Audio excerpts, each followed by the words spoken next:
Добар ден, драги слушатели на Радио Слободна Македонија, кој емитува вибрации во боја со помош на така наречениот принцип на синестезија, која звуците ги претвара во слики и обратно. Затоа уметноста, а медиумот е секако еден вид уметност или барем структура на онаа комплексна дејност која се нарекува уметничка, функционира на тие принципи, на принцип на хипноза, на принцип на асоциации и принцип на создавање амбиент во кој вие ќе почувствувате една припадност на дискурсот или на концептот кој едноставно функционира во тоа време. Еве денеска беше еден убав прекрасен ден кој не озари помалце во овие веќе есенски денови и можам да кажам дека навести една оптимистичка зима. Во секој случај морам само да се пожалам, а во секоја емисија се жалам на сообраќајот и сообраќајните решенија во Скопје, затоа што навистина денеска, значи тоа беше 1,5 сат до 2 и нешто. Патував од автокоманда до центар, сат и пол време, за да се стигне преку Лисиче до самиот центар на градот, и тоа е навистина еден од рекордите во последно време. Ние имаме изгледа погрешна перцепција на целата структура на градот, кој полека според својата инфраструктурна мрежа и населеноста станува вистински мегалополис. Гужвите се насекаде присутни, а се уште нема една акцептација на градот Скопје во новите прилики во кои се покажува како навистина згуснат град кој треба да биде третиран како што се центарските решенија третирани на ниво на потес од приближно 10 километри во смерот запад-исток и сигурно најмалце десетина километри во смерот југ-север, затоа што градот навистина е раширен и мора да се внимава на некои пунктови кои стануваат закрчени уште во раните сати, а тоа се оние делови од градот кои се индустријски делови од градот, каде што се уште функционираат огромен број фирми, а тоа е источно Скопје, например, и оние делови од градот кои се транзитни делови од градот, а тука мислам пред се на Чаер со своите улици и оној потес кај пластичарите, нели, кој иде исто така кон западно Скопје, тоест кон Качаничкиот пат кој оди кон Танушевци, тоест кон самиот излез од Македонија. Тука треба сигурно да се направи булевар, да се поврзе Македонија и Косово, затоа што тоа е веќе едно општество кое почнува да функционира според некои економски принципи. Размената на стоки е огромна помеѓу Македонија и Косово и затоа тој потес од некои колку 15 или 20 километри би требало да се претвори во аутопат за да се растерити тој потес околу пластичарите и цел тој дел од градот. Но она што е навистина алармантно е источно Скопје. Например, конекцијата помеѓу автокоманда и аеродром и Ново Лисиче од една страна, сметајќи го тука и Маџар и Сингелич, сите тие делови, со десниот брег на реката Вардар и цел тој потес од аеродром па преку Ново Лисиче и селата Лисиче све доле до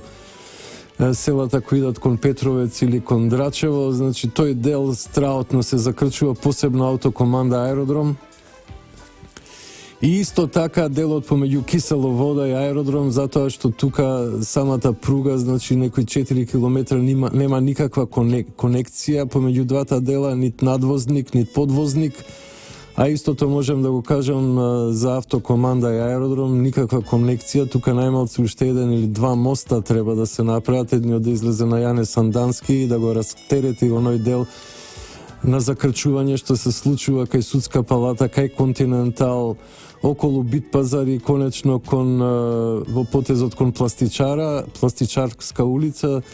а исто така и оној дел кој сврзува автокоманда со Ново Лисиче, булеварот Киро Глигоров, порано булевар Србија. Во секој случај тоа се тие делови од градот кои се навистина оптеретени и кои создаваат огромна нервоза Пооптеретени се и од самиот центар. Центарот е оптеретен помеѓу 3,5-4, па негде до кај 6,5, а ова е десетина сати оптеретено и навистина е ужасно, мислам. Тој rush hour во овие индустријски делови на Скопје трае многу подолго отколку со центарот, затоа што луѓето наводно го партиципираат тоа со едно овчедушие, нели, со една покорност така карактеристична за нашиот народ, нема никаква гласност околу овие закрчувања и потребата да се превземат инфраструктурни проекти, пред се мостови помеѓу аеродром и автокоманда и помеѓу аеродром и кисела вода. Барем еден надвозник да се изгради помеѓу кисела вода и аеродром и помеѓу автокоманда и аеродром еден барем мост, кој преку Керамидница, нели, Железарската улица би ја поврзал со булеварот,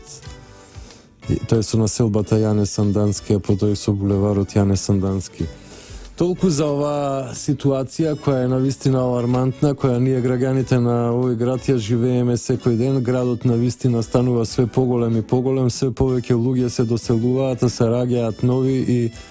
едноставно овој град треба од фазата на метропаланка, каков е денеска, значи на некој начин партикуларно урбанизиран, а има делови кои се навистина ужасни, грди, грозни, одбојни, суицидални, да премине во метропола, во вистинска метропола. Значи од метропаланка во метропола, и тоа никако нема да се случи ако се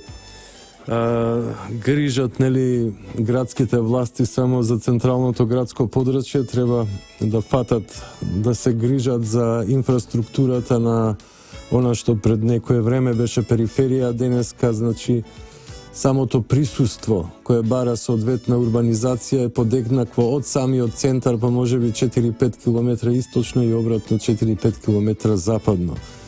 Такви се метрополите, тие имаат повеќе централни делови, тие имаат центри огромни по 10-15 километри, долги, широки 5-10 километри, затоа се тоа метрополи, затоа има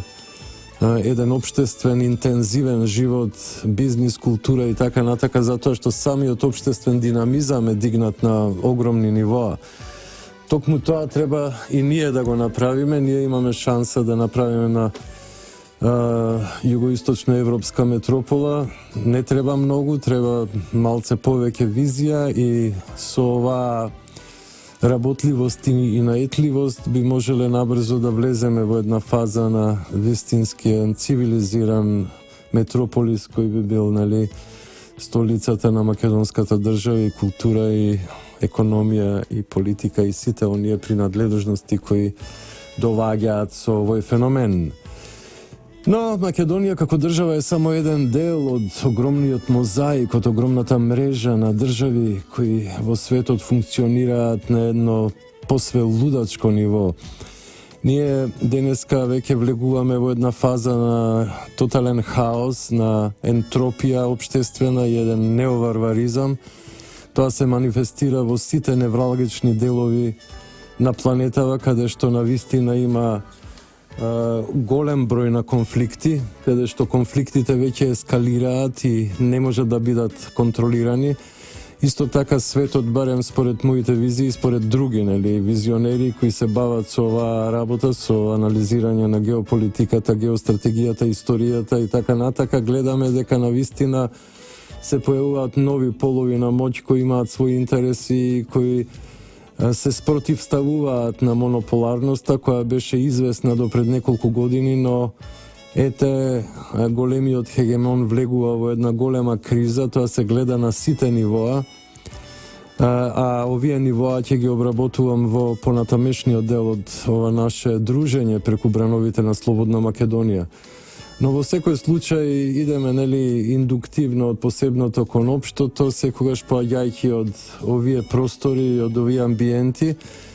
и одиме кон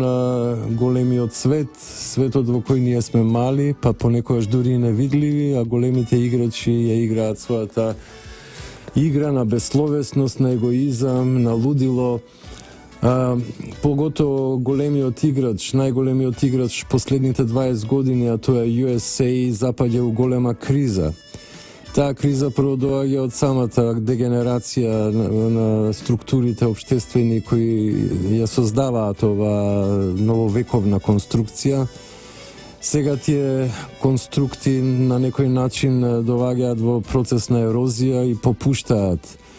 На сите планови имаме големи конфликтни ситуации. Дури би можел да кажам дека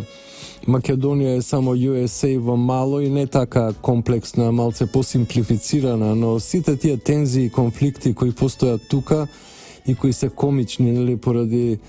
габаритот на земјата која е малецка и која нема некоја голема сила на влијание, туку е напротив земја која прима влијание и на некој начин е подложна на имплозивни процеси. Овде во Америка се случува нешто слично, само на огромно ниво, значи овде веќе гледаме една непомирливост, огромна непомирливост околу визијата на иднината на оваа гигантска моćна држава која го вообликуваше светот на еден монополарен план цели 20 години. А тоа не е шега, до сега веројатно ни една држава, ни една империја не била во таква позиција да има исклучиво монопол врз меѓународните афери на така флагрантен и така супериорен начин како што тоа беше во минатите 20 години со Америка. Дури и во времето на едни од најголемите освојувања на Джингис Кан, например, тоа бил само еден дел од светот што Джингис Кан го покорувал, иако може да се каже дека тоа бил некој апроксимативно цивилизиран свет.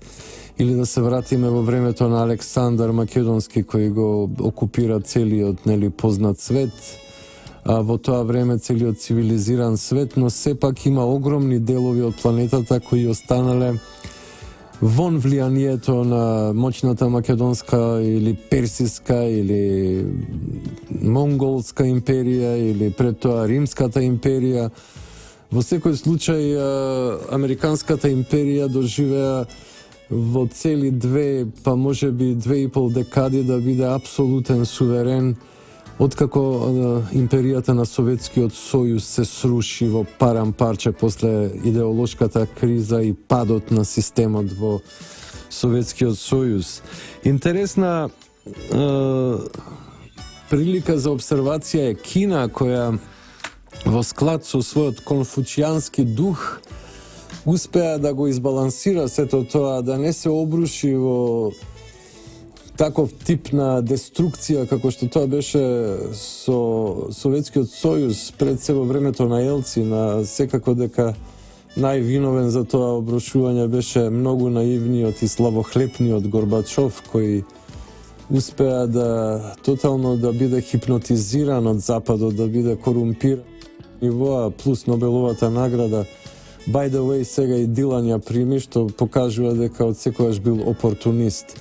Може би следниот би бил Боно. Толку околу опортунизмот во рок-н-ролот. Би можеле да идеме сега повторно на овие ургентни ситуации кои на чудесен начин го вознемируваат светот со целиот овој пад на моќта на USA. Значи, реков дека Кина во склад со својот конфуцијанска традиција од една страна како смисол за создавање општествени конфигурации кои ќе бидат трајни и солидни од една страна, од друга страна таоизмот,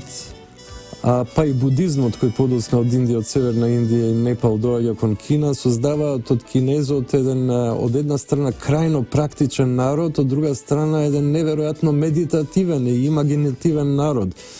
со фантастичен смисол за хумор кој ја познава кинеската култура. Сите големи народи што произлегле од империи имаат смисол за хумор, тоа е навистина типично. Но во секој случај тие успеа да го сачуваат, да ја сачуваат политичката структурологија од времето на комунизмот и само да го променат економскиот систем, што од друга страна па резултираше со неверојатен успех на кинеската економија и со огромен просперитет на кинеското општество, а овој пат во една еклектичка, би рекол, симбиоза помеѓу принципите на либерализмот во самата економија и принципите, нели, на тој еволуиран, реформиран тоталитаризам, комунистички, кој даде фантастични резултати во оваа гигантска држава од 1,5 милиарда луѓе, што е навистина фасцинантно. Но како и да е, би се осврнал повторно на целата ситуација во овој дел од емисијата, само да ги натакнам нештата кои едноставно функционираат и дејствуваат, а таа действителност ја чувствува секој на планетата, некој помалце, некој повеќе, свет тоа зависи од геостратегијата, колку се блиски, да речеме, до одредени зони на конфликтност или до зони на сиромаштија, што значи перманентна конфликтност, или се во зоните на првиот свет, на развиениот свет, каде што состојбите се стабилизирани и тие на некој начин ја имаат таа супериорна позиција која е виртуелна и сфантазирана, не е реална, но служи како еден вид на создавање авторитет. А со помош на тој авторитет тие сили се наметнуваат и просудуваат што е окей, а што не е окей во меѓународните афери. Еве, например, американецот веќе цели 20 години бомбардира, уништува држави, уништува градови, убива луѓе со своите интервенции, нели, на својата милитарна машинерија и на никого ништо, нели, све е тоа како една софистицирана војна, кај што гинат само тие што се виновни, нели, bad guys гинат, а оние кои се окей, тие не гинат, поштедени се поради супер прецизноста на американската боева машинерија. Но тоа едноставно не е така. Еве, например, сега околу Алепо видовме каква паника дигна, каква патетика дигна. Навистина имаше страдалници тамо. Но мора да се признае дека тоа што го направија, таа епопеја трагична околу Алепо, таа се однесува на нив. И они го направија тоа за действија која траја неколку недели, додека тие веќе 20 години ги прават истите работи, но немаат доволно гац да се интроспектираат и да се покажат пред себе самите во вистинско светло. За самокритика не станува ни збор. Егоизмот е доведен до тотално слепило, до тотално лудило. Би сакал само да иницирам сега во овие моменти, пред да се повлечам, а да настапат рекламите и музиката, дека во следниот дел ќе збориме токму за таа хипокризија и за лажните представувања и за хипнозите кои идат преку големите светски медии. А сега повелете на реклами и на музика.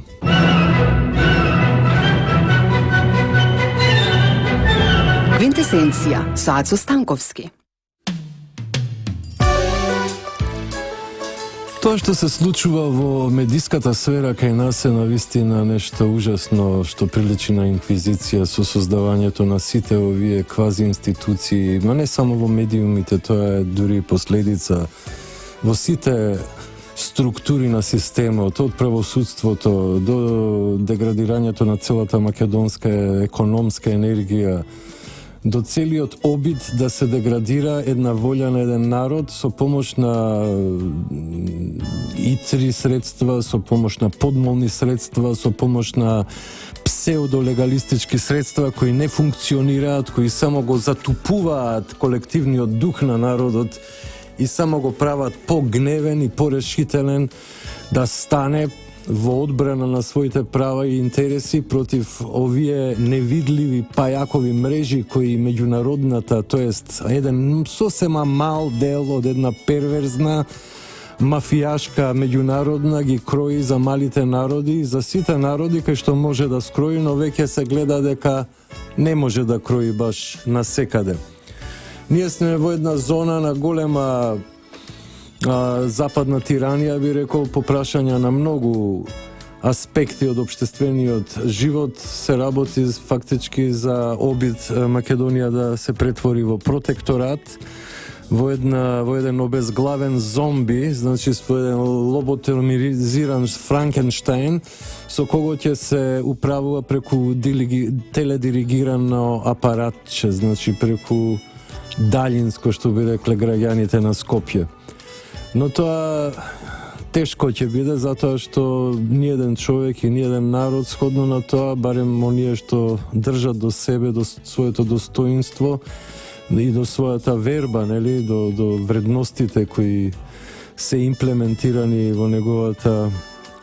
личностна конфигурација, нема да дозволат ова да оди понатака и ако се претера може да дојде до уништување на овие пајажасти структури на еден консеквентен и би рекол флагрантен начин, што се вика со меч и со оган. Но има многу такви бюрократски паразити, кодоши, гадови кои се имплементирани во тие структури и како еден вид пазачи, како еден вид логорашки капоа, стражарат врз општествените структури и народите и сакаат да ја втераат тиранијата на нивниот господар. Но се надевам дека овој народ, не се надевам, сигурен сум, еден овој слободарски народ со огромна традиција, историја и свест, нема никако да дозволи да се случуваат такви первезни работи со него. Но се случуваат, навистина се случуваат и сега сме во една фаза кога тие се случуваат и имаат своја моќ. Тие се случуваат и во оној кој на некој начин се номинира себе си за господар на светот. Нормално тоа е едно лажно господарење, тоа е фиктивно ала Холивуд господарење, но тој се уште се зема за право низ својот авторитет на убиец, низ својот авторитет на уништувач на цели култури и цели општества, да се произнесе себе си за владетел на светот и да се произнесе себе си како единствен мериторен и единствен што е во право. Тоа навистина е дегутантно и одвратно и тоа самото по себе ќе отпадне, не знаеме кога ќе отпадне, дали побрзо или поскоро, но во секој случај ќе отпадне. Веќе на самата сцена, значи во театарот во USA гледаме како излегуваат на површина лажните и вистинските структури. Не дека едната страна е јанка, другата јин, и дека едната страна е сосема бела, другата сосема црна. Луѓе сме и сите имаме гревови, нели? Но барем тие гревови да бидат окајани на некој начин, да имаме еден аналитички однос кон нив со силна емоционалност, со емпатија, со едно просудување од еден виш морален ракурс. И тоа се случува, грешиме, но ќе станеме, ќе паднеме, па ќе станеме и на некој начин ќе продолжиме во правецот за кој сметаме дека е исправен и дека е добар, дека е хуман и дека е богоугоден. Но често пати искушенијата доваѓаат, а ние сме во константно преумување и во константно транзитирање на умот од една прелез во друга, од една халуцинација во друга, од една обсесија во друга, и мир му нема, нели, до крајот на векот и светот, кој еден ден сигурно ќе дојде, затоа што нештата како што одат тие тргнале во еден глобален конфликт, доколку Севишниот не интервенира и не ги постави нештата онака како што би требало да бидат поставени. Името на непријателот на Севишниот, дијаволо или делител, исто така значи и хушкач, оној кој хушка, кој цело време се обидува да ги подбуцне на зло, на нервоза или на омраза едните против другите. Секако тука збораме за еден ентитет кој е сосема виртуелен, кој е сосема духовен, кој е фактички паднат ангелос. Самите тие имаат вибрација која е невидлива за нас и може да влегуваат во нашите мисловни структури преку разни телепатиски системи, дури и да бидат населени во нас, а ние да бидеме домаќини како во Светото писмо, нели, кога Севишниот фати да ги тера преку екзорцизам нечастивите од главата на бесниот кој ги малтретираше луѓето, од таму излезе цел еден легион, нели се јави дека ние сме легион, значи тоа се преку 1000 ентитети на злото кои се концентрирале во тоа тело и го користат како домаќин, нели како еден вид ленгер или сидро во оваа реалност за да бидат действителни.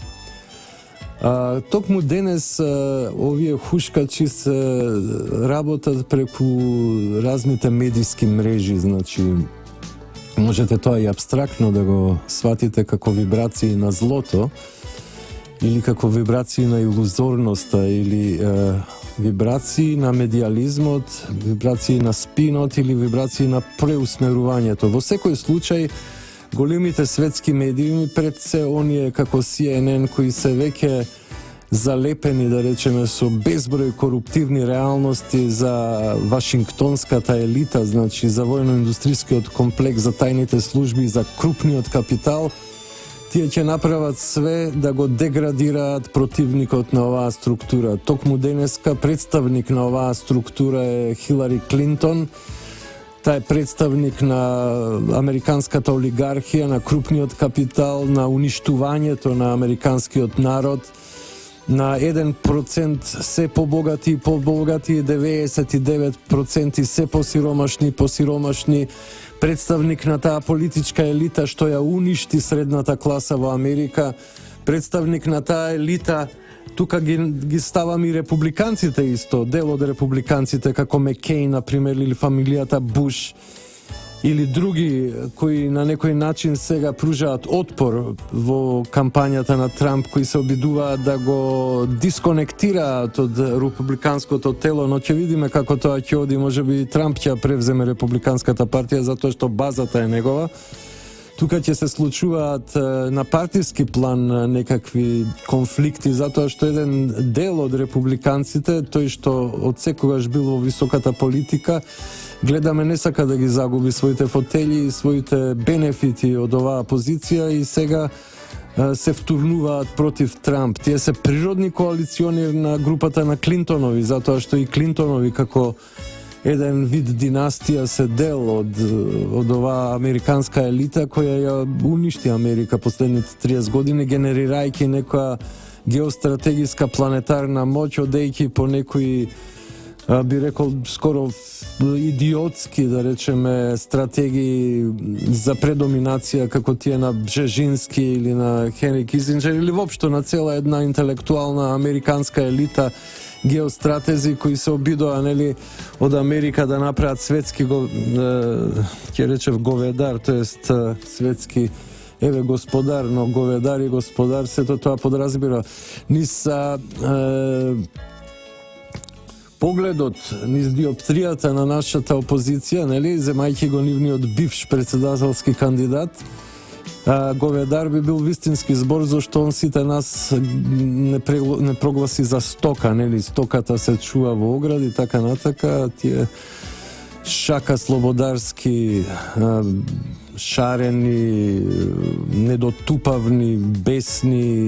невротични, тотално изгубени во вселената псевдореволуционери биле вистино љубивите, но тоа е наистина еден тотален идиотизам кој не заслужува ни да му се обрне внимание. Значи да се вратиме пак преку барата и да отидеме тамо каде што се кува големиот лонец од кој ќе сркаат сите народи на планетата освен неколку. А и тие ќе бидат на некој начин инволвирани во сета оваа приказка. Тие неколку се два. Кина и Русија. Другото све е на некој начин уплашено од големиот звер кога во темната ноќ ќе тргне во лов на месо. А месо сме сите ние, нели, говедцата од сите овие малецки државички, така покорни, така уплашени, мали глувчиња, некои се срнчиња, некои се јагненца, некои се свинчиња, некои се говедца. Но сите тие на некој начин се дел од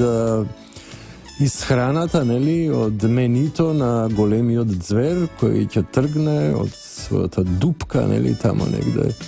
помеѓу двата океана и ќе се впушти во нов лов, зашто во неговото битие да биде предатор и да има предаторски карактер и однесување. Но еве, гледаме дека луѓето не се така глупи, успеваат да излезат од хипнозата, например, на една од најголемите куќи на злото CNN, нели, куќа која станува метафора или синоним за американската олигархија и нивниот интерес пред се околу која се собрани демократите, нели, демократите како ќе го цитирам големиот наш македонски филозоф, современик Бранислав Саркањац, кој тоа го има дефинирано како да се измалзе големата капиталистичка крава, да не се вложи ништо. Тоа го прават тие луѓе во елитните структури на Вашингтон DC, против кои застана помалце комедијански настроени од Трамп, но во секој случај неговата реторика има некој смисол, посебно кога се работи за геостратегијата и обидот освојувачката и империалистичка политика на USA да се сврти повеќе кон беневалентни концепции и тенденции, да има повеќе што се вика економски аспект во сето тоа, да се одблокира Русија, да се одблокира Кина, да почнат на вистина инвестициски циклуси и светот да дојде во една позагрејана економска атмосфера, но ова што се случува е загревање на војно-индустријските комплекси, затоа што американецот треба да направи пари, да запосли луѓе, а само преку војна се активира војно-индустријскиот комплекс и тогаш тој почнува да добива огромни пари, да троши пари во целиот тој циклус на транспонирање на економски енергии, доаѓа до некоја привидна социјална затопленост, некоја хармонија, поголемо вработување, но и ризикот е огромен. Како што гледаме, тие веќе ги изгубија војните што ги водеа на Блискиот Исток и сега се навистина во незавидна ситуација. Например, би го споменал овој момент, тие го критикува форсирањето и обидот да се освои Алепо од страна на силите на Башар ал-Асад во Сирија, подпомогнати од руските и иранските сили. И тука направија кампања која беше навистина трагична, демек, патетика до бескрај. Иако сликите се ужасни, но тие слики се случуваат во секоја војна. Не е Алепо најголемиот hell или пекол во историјата на нововековната историја на планетава, туку тоа е само еден сегмент од илјадници, од милиони такви ситуации кои се случувале откако има, нели, оружје за масовно уништување, тоа е од 45-та, иако тоа е употребено само врз Јапонија, сепак подоцна имавме огромни трагедии во Кореја и во Виетнам, потоа Блискиот Исток и маса други, пред тоа Балканот, нели, бомбардирање на СР Југославија, канцерот се дигна за 10 пати, на Косово можда и за 30 пати, едноставно токсифициране целиот простор, како да се работи за глувци или за заморчиња, не за луѓе. И тоа ли е нашиот стратешки партнер, нашиот пријател?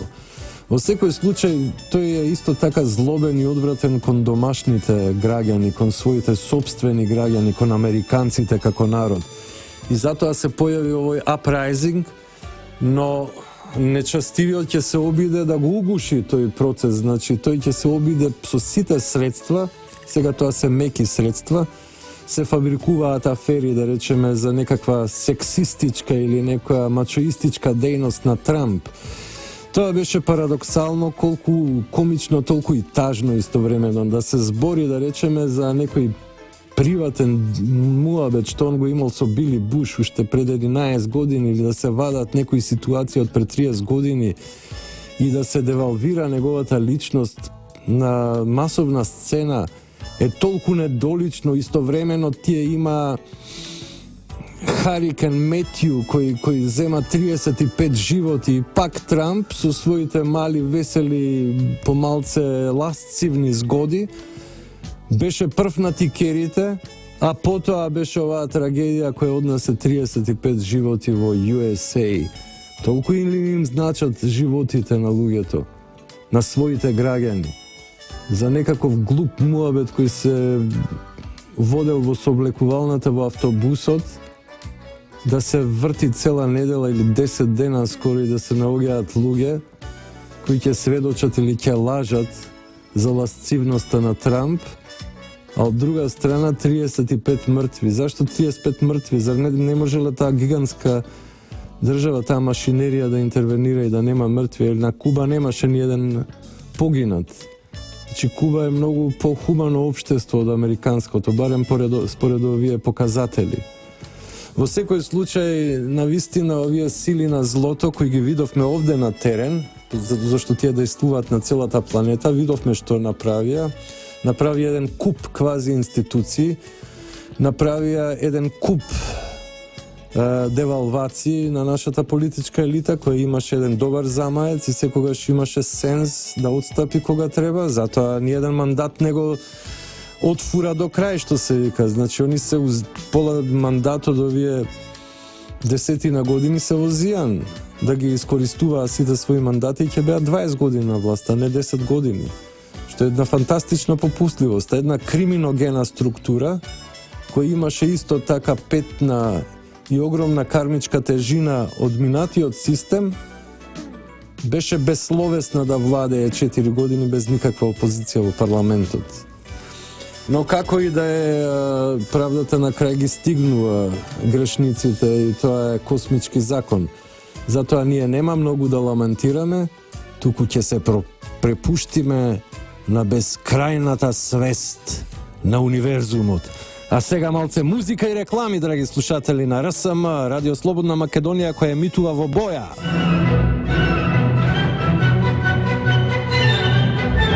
Квинтесенција со Ацо Станковски. И така, драги слушатели на Радио Слободна Македонија, радио кој емитува во боја, дојдовме всушност до последниот сегмент кој би требало да биде резиме за оваа емисија, за оваа квинтесенција која навистина не одведе во некои ситуации кои се глобални, но и локални, и така одигравме еден мал вербален пинг-понг на релација Вашингтон DC, Скопје или Маргина и Центар. Во секој случај, како и да одат работите, ние мора да бидеме свесни за една ситуација која е октруирана, ситуација која навистина настана овде по сила на некоја политичка волја на хегемонот, поточно кажано на американската неолибералистичка тиранија, која насекаде по светот создава вакви ситуации, служејќи се со сите можни средства на илузија. Една од тие илузии се шарените, нели, тие псевдореволуционери плаќани од Сорос и од USAID. Тоа се луѓе кои едноставно појма немаат што е тоа револуција, немаат никаква идеологија, трошка немаат револуционерна свест во главата, но тоа се мали опортунисти, мали штребери кои земаат некоја ситна паричка, нели, некоја трошка од трпезата, богатата трпеза на големите сурушојади, нели, кои ги јадат големите топки милионски на Сорос, а за овие мали кученца, овие мали глувченца остануваат само по некои трошки и они се глупираат дека се револуционери. Револуцијата е една историска нужност која произлегува од внатре, а не од овие помодарски кругови кои сакаат да си играат револуција, немаат гац да направат било што, да прокрварат, например. До сега требаше да бидат по планини и да пукаат со калашникови, но тие едноставно се конформисти, нивното излегување е во Грција, нели, на тие плажи тамо да одмараат, да уживаат во сработеното, а и во она што го накрале нивните предци, нели, затоа што тоа се всушност дегенерирани внуци или деца на една номенклатура која добро го оплячка македонскиот народ, а тоа го плячкаше безмилосно од 45-та, па некаде до 2006-та, кога почна полека да спласнува нивната политичка моќ. Секако тие се горди наследници на комунистичкиот тоталитаризам и дури и правни наследници на имотот на Сојузот на комунистите на Македонија, но тоа треба да се ревидира и да се прииспита. Ако се работи за една тоталитаристичка власт која била главен непријател на денешниот светски хегемон, барем што се однесува до нашиве територии, а тоа е USA и нивниот либерализам, нели? Тогаш самиот либерализам американски треба да ги преиспита нивните позиции, а не да ги користи како некакви кодоши, зашто кодошот станува многу лојален на бившиот непријател кој го победил, кој ја победил неговата позиција. Значи, кодошот се врзува за бившиот непријател во случајот победник, за да не биде сотрен, нели, на тој начин почнува безглаво да служи. Тоа се случи со овие криптоденешни комунисти, а тогашни горди, нели, антиимпериалистички, антизападни структури кои владеат со македонското општество и тоа доста долго време. Едноставно би рекол дека хипокризијата нивна нема граници. Веројатно соодветствува на нивното злосторство што го имаат вршено и таа тешка карма. Соочувањето е ужасно тешко, значи не може да се соочат со своите злодела, но ќе се соочат со македонскиот народ и ќе доживеат страотен пораз на 11 декември 2016 Божје лето. Но тоа нема да биде крај, зашто после треба да се, нели, разрачунаме со она што се вика светска хегемонија и секој народ, секој човек на планетата ќе биде вклучен во деградирањето, рушењето и деконструкцијата на оваа неолибералистичка тиранија, која и ние ја чувствуваме веќе добри 2 години, а може би пред тоа несвесни, 2001, што беше тоа? Нели истото? Но сега доаѓа крај на оваа квинтесенција, можеме да збориме со сати и сати, зашто проблемите се бескрајни и огромни, но време е ние скромно да се повлечеме од сцената и да ви посакаме убави моменти, убава вечер, сите задоволства кои ви се посакуване да ви се остварат, да имате спокој и хармонија во оваа прекрасна скопска вечер. Ова беше квинтесенција, значи Трговско радиодифузно друштво Радио Слободна Македонија, уредник и водител на емисијата Александар Станковски, со мене денеска беше Никола Јовановиќ, мојот партнер во ова шоу. Ова е 17.10.2016 Божје лето. Продукција Радио Слободна Македонија ве поздравувам и ви посакувам le très riche moment ce soir, mesdames et messieurs.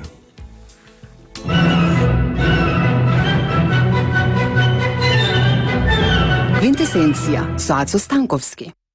Квинтесенција доаѓа од Аристотеловата филозофија за конституцијата на светот и постоењето, кое е конспирирано како комбинација од 4 елементи: земја, вода, воздух, оган. А петтиот елемент, кој ги соединува сите и ги регулира, е наречен квинтесенција. Неговото поимање е блиско до постоењето на духот во метафизиката или како космичка интелигенција во езотеријата.